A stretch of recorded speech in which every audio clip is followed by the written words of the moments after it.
1.3 to 1.8 million years ago, humans started to emerge within China. The oldest of them, being the Yuanmu people, is a subspecies of Homo erectus found in Yunnan province. They have been around for at least 2 million years and were first discovered by archaeologists back in 1965. There were numerous other discoveries where they uncovered the Maba people in Shaogan, Guangdong, and the Lanshan people in Liaoning province. Perhaps the most famous of them all were the Peking people in Zhoukoudian, a village just right under Beijing, dating back to 700,000 to 400,000 years ago. Approximately 170,000 to 80,000 years ago, Levallois technology has been found in China. This brings us to the next period where Chinese started to form civilization among the two main rivers, the Yangtze and Yellow rivers. From about 8,000 years ago, the first signs of agriculture was found in China. They started cultivating rice, wheat, and any sorts of food. There were also the earliest traces of civilization 5,000 years ago in the areas surrounding the two rivers, the notable being the Yangshou culture down in Henan province. Potteries can be found in the Yangshou culture. Pottery artists made red and black painted potteries with human and animal designs. This culture of pottery making began to spread westwards into the Xinjiang province, and especially to an area called Majiao, where we can find more potteries with totem-like patterns on it. One unique-looking pottery happens to take the shape of a man on a jar, emerging from the surface of the pot. This can be found in Beijing's National Museum. Then there was the Longshan culture, which is upper on the north, middle, lower part of the Yellow River.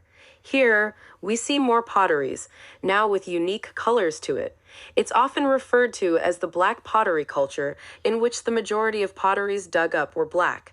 Experts were often amazed by the high level of knowledge and skills these people had for creating such detailed potteries. This was, in fact, 3000 BC, at a time when China was still relatively uncivilized, just like the rest of the world. In terms of architecture, fortresses and brick walls were actually built during this time. It is here where the Bronze Age actually starts, the most notable being the Sangxingdui in Sichuan province.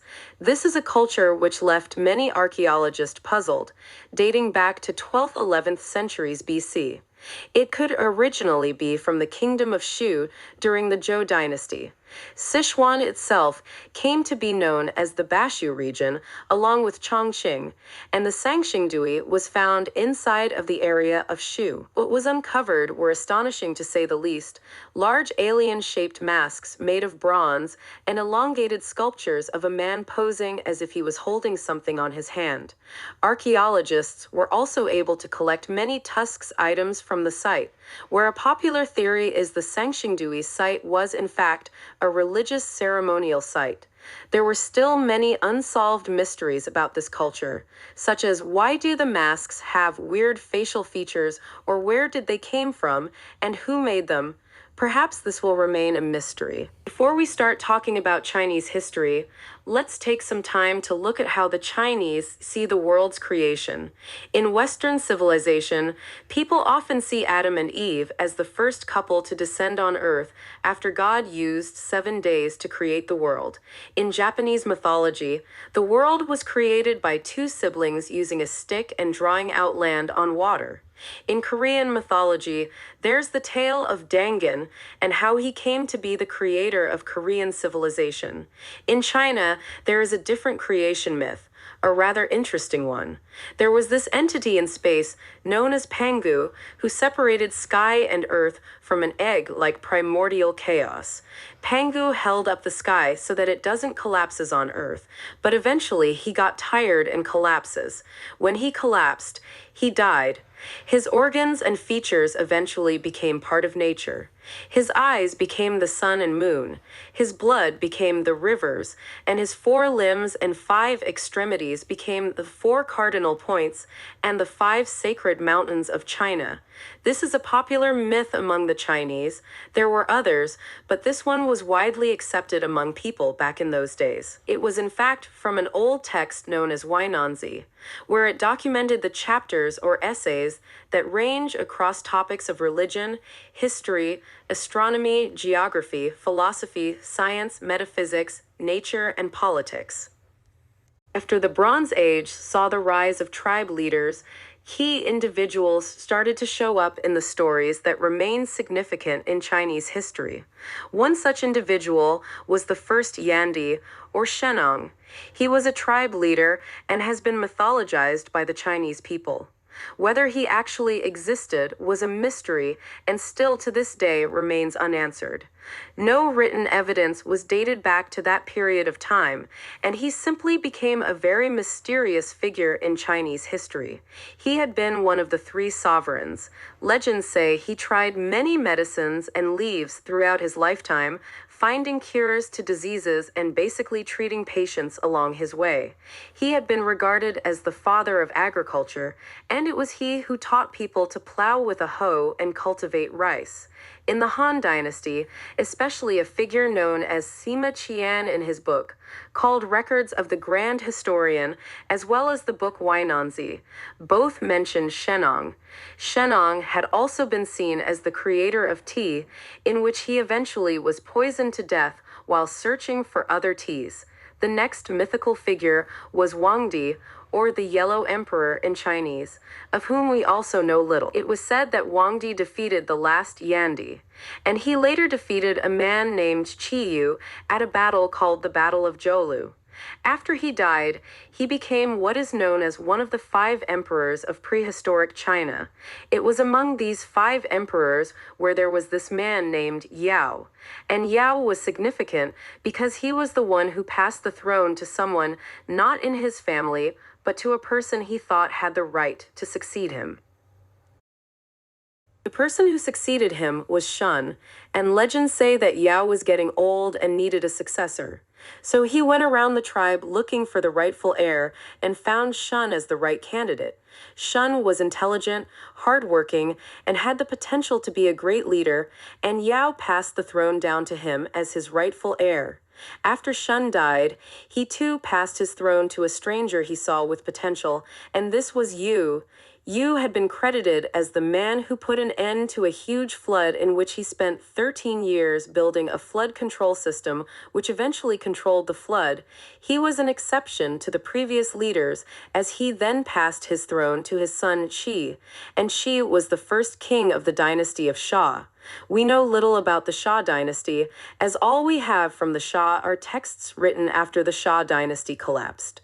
The documents that documented the Xia dynasty were in Sima Qian's book Records of the Grand Historian, where it stated that the Xia dynasty took place right before the Shang, the next dynasty.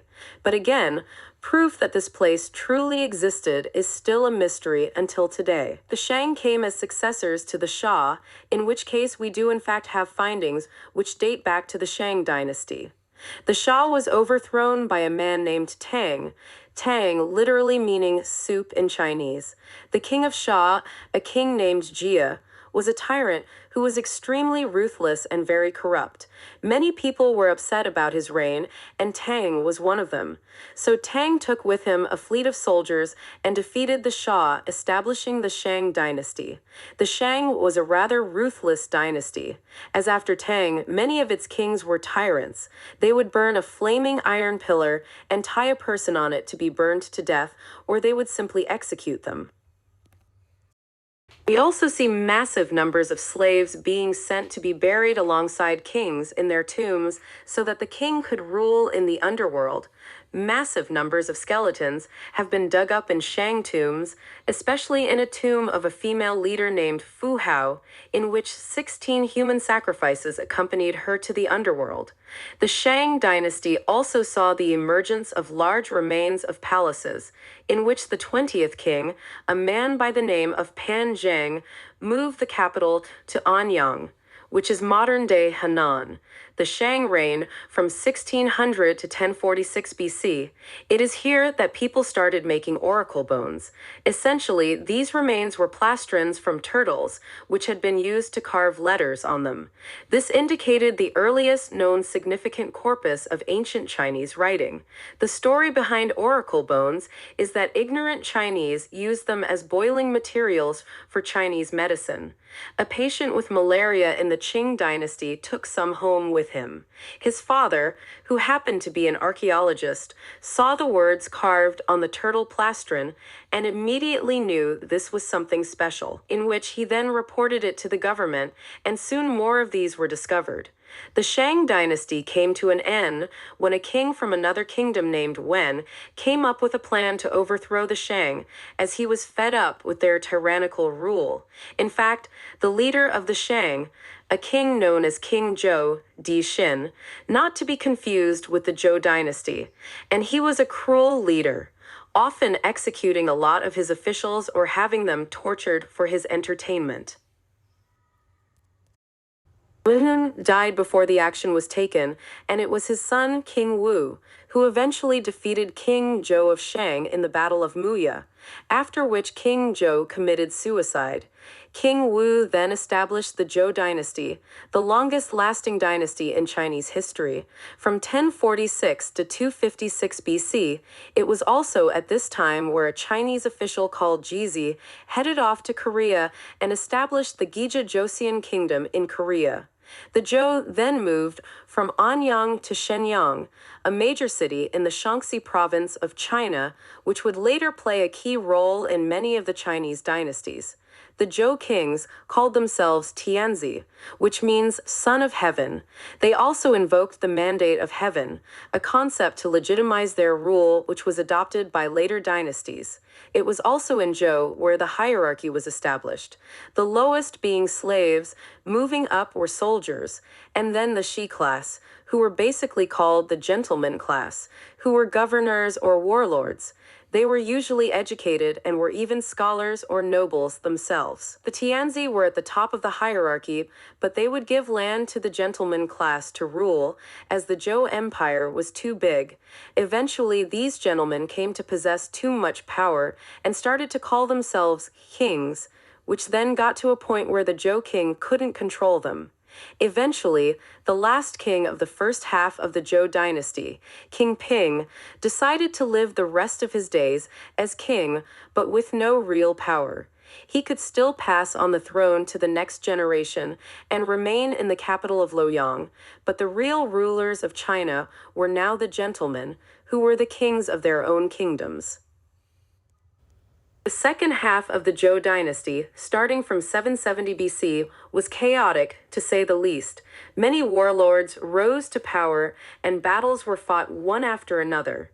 It was simply just catastrophic. With the gentleman now in charge, the king was basically done for. One such nation was the Kingdom of Qin, which was the kingdom that eventually brought an end to this catastrophic period. In 659 BC, Duke Mu of Qin later became a military superpower. Later, a philosophical belief called legalism took hold in Qin, where a man named Shang Yang introduced laws to strengthen Qin's power by giving extremely strict punishments for those who disobeyed the rules. He himself proved to be a hypocrite and eventually ended up being executed by the very laws he made. But legalism really played a major role in Qin's development, and later under Qin Shi Huang's reign, Qin managed to eliminate all the other kingdoms in China. It was at this time figures like Sun Tzu showed up. Sun Tzu himself was a military strategist working under King Helu of Wu. He wrote a famous book named The Art of War, in which many military strategies were listed. It's a popular book that many military generals have used throughout history, and is still very popular among the Chinese people today. Another key figure in Chinese history was Confucius, who was from the kingdom of Lu and lived around 551 to 479 BC. His Chinese name is Kongzi, but the West generally refers to him as Confucius. He was essentially a gentleman class and became an official, but later in his career, he gave up his position as an official and became a teacher, who had around 3,000 pupils throughout his lifetime, with 70 of them being especially outstanding. His teachings were mainly on the cultivation of personal qualities such as benevolence, reciprocity, and filial piety. He believed the most important part of a human is to cultivate moral character, and by achieving that, you can achieve success. Mencius was an apprentice of Confucius who came to develop Confucius's teachings by formulating his teachings directly in response to Confucius. His teachings then led to more teachings emerging in China, perhaps not as significant as his. This came to be known as the 100 Schools of Thought, Zuzi Baijia, in which other philosophers started their own teachings on what they believed in. There were as many as 100 of these individuals, and though perhaps not as significant as Confucius, they still have had a major impact on Chinese society until today. One such was Laozi, who was the creator of Taoism, which became a major religion inside of China. The focus of Taoism is on focusing on the individual in the natural realm, nature, rather than the individual within society.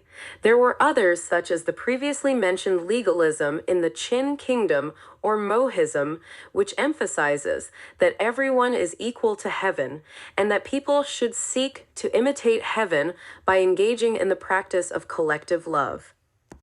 The catastrophic period of the Warring States came to an end in 221 BC, where a king known as Ying Zheng started a conquest by invading the other nations.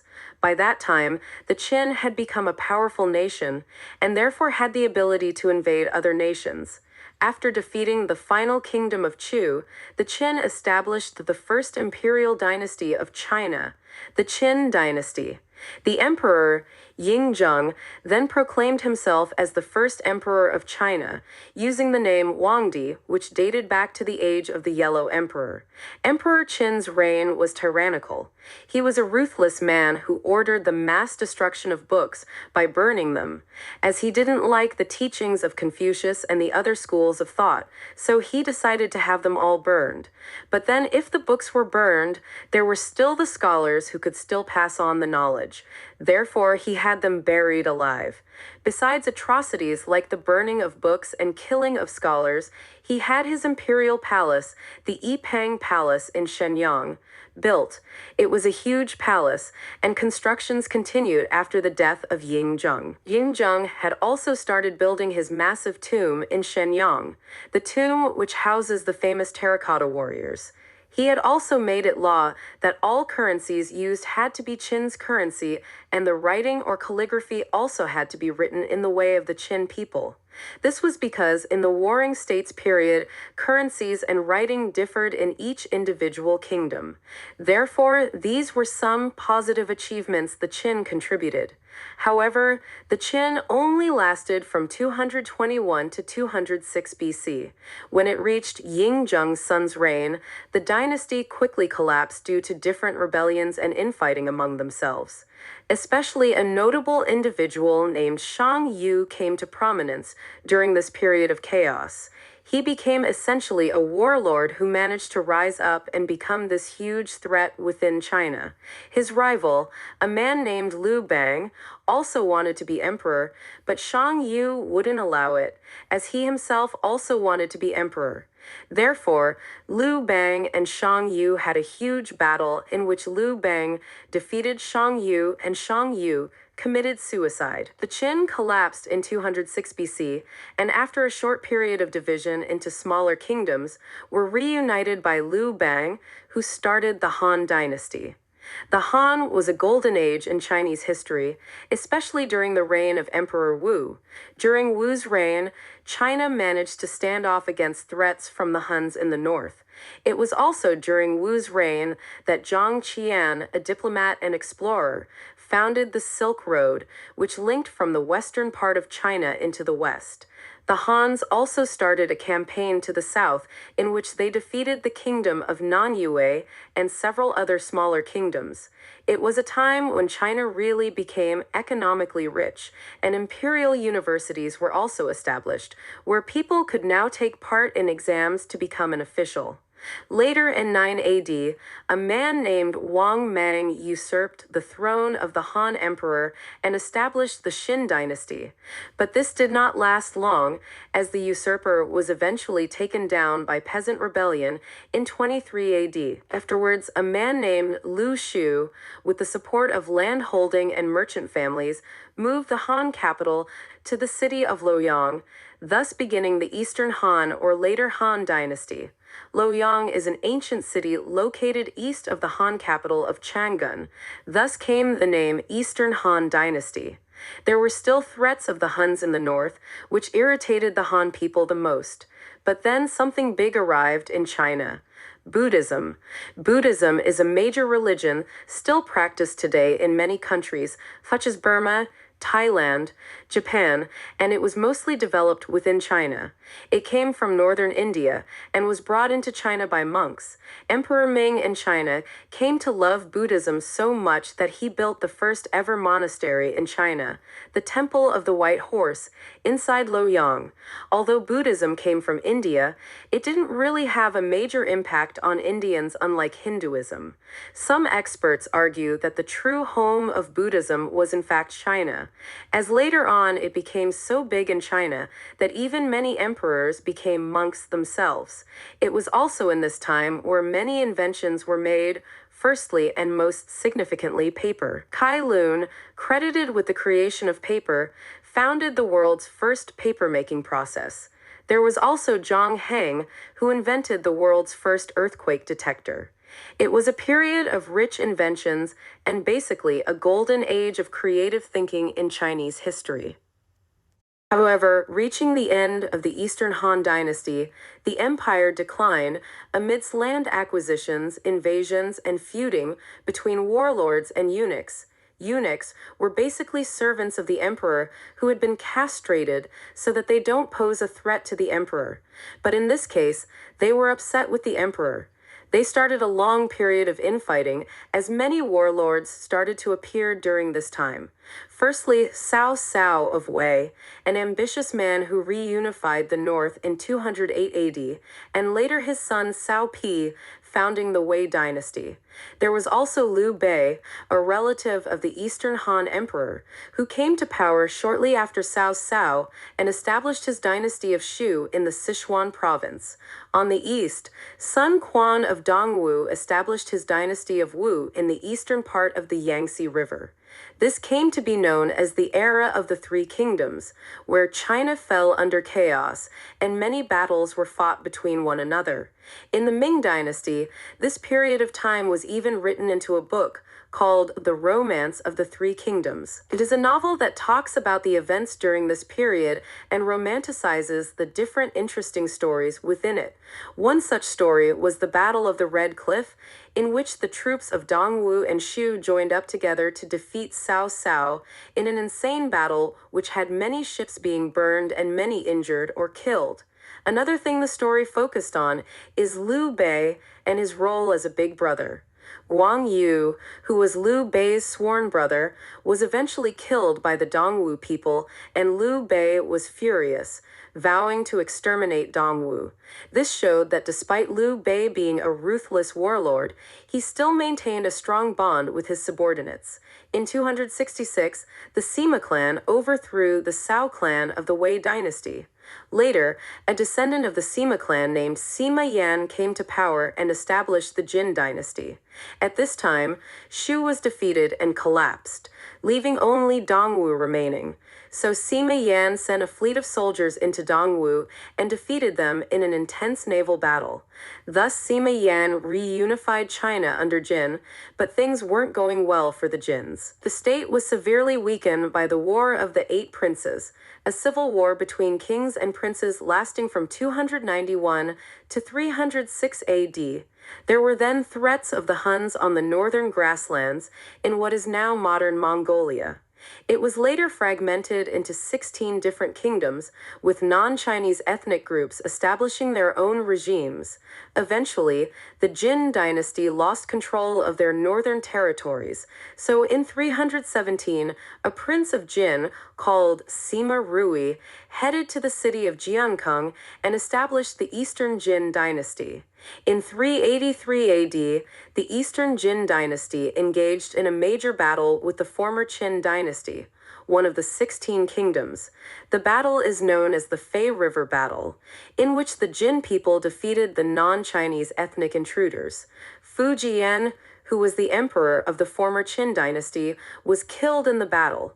This was seen as a huge victory for the Jin, as the dynasty was at the brink of collapse.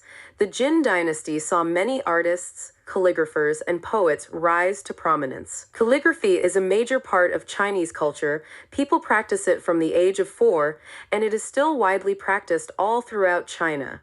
The most famous calligrapher is a man named Wang Shiji, and Wang Shiji was so loved by the Chinese people that even the emperor came to appreciate his work. Li Shimin, Taizong of the Tang dynasty, appreciated Wang so much that he took Wang's greatest calligraphy work and buried it with him as he died. Although none of Wang Shiji's work has survived till this day, many copies of his works still manage to survive through imitations by other calligraphers. In 439 BC, the Shanbei people, led by Tuoba Gui, unified the 16 kingdoms. The Shanbei were a nomadic tribe scattered in the north of China. They were devoted Buddhists and built many grottos throughout China, the most famous being Yungang Grottos in the Shanbei capital of Datong. It is now a UNESCO World Heritage Site and contains some of the finest Buddhist art in ancient Chinese history. The Shanbei then established the Northern Wei dynasty, with Tuoba Gui proclaiming himself emperor. Down south, the Jin were defeated by the Liu Song dynasty led by Liu Yu, starting a period called the Northern and Southern Dynasties, which lasted from 420 to 589 AD. Liu Song didn't last long, as many emperors were tyrants who abused their power and had their concubines raped every day. The dynasty after Liu Song was the Qi dynasty. Again, not a long-lasting dynasty, as they were quickly overthrown by the Liang dynasty afterward. Over in the north and northern Wei, the Shaowen emperor, Tuoba Hong, went through some interesting reforms. First, he enacted a new land tenure system named the Equal Field System, which aimed to boost agricultural production and increase tax receipts. Later, he made the Sinicization Law, in which they started to give up their original Shanbei nomad identities and instead take up the Han people's culture and identity.